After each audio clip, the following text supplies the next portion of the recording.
kami ng Canada as tourist and dito po sana ipapromise yung work permit as promised by the CEO. Pero wala pong nangyari. We pay this hard-earned money and please talk to us. Hey everyone, welcome back to my channel. Panibagong araw and halos every day may kaganapan dito sa Canada pertaining sa pagbabagong magaganap dito sa immigration, lalong-lalo na sa mga temporary foreign workers. Yung mga currently andito na o yung mga paparating pa lang. So be ready sa mga mangyayari.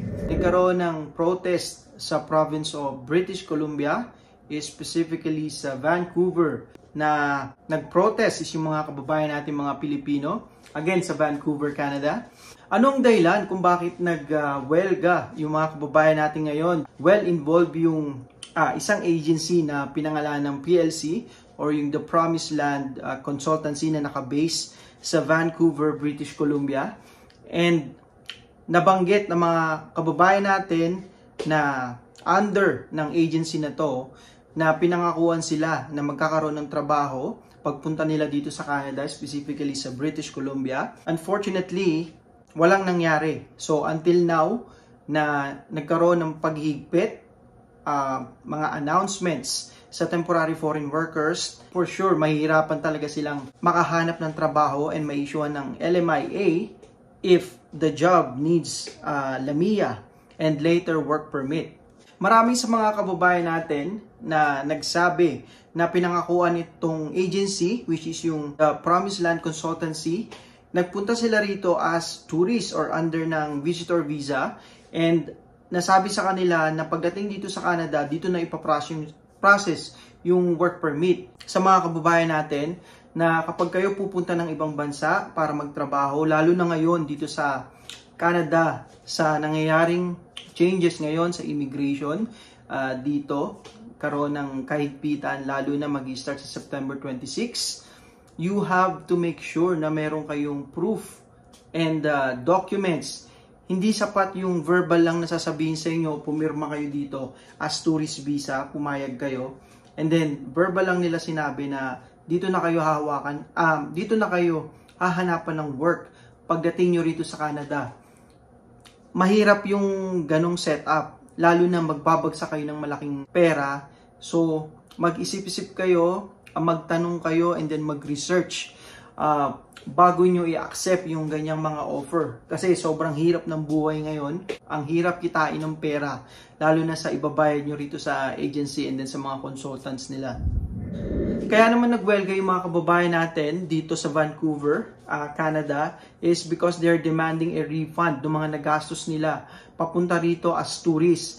Because meron silang agreement and sinign na paper na nagsasabing kapag hindi na process yung papel or nagkaroon ng work dito sa Canada, they will refund yung mga nagastos ng mga kababayan natin na nagpunta rito. Meron pang isang kababayan natin ang nagreklamo dito sa agency kasi nagbayad siya ng job offer na hindi naman pala existing ngayon dito sa Canada.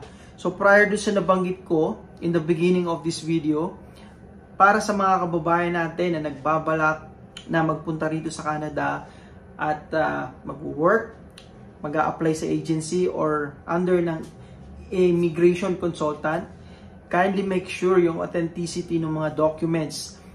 And hindi sapat nasasabihin sa inyo na pagdating nyo rito sa Canada, dito na namin kayo hanapan ng work.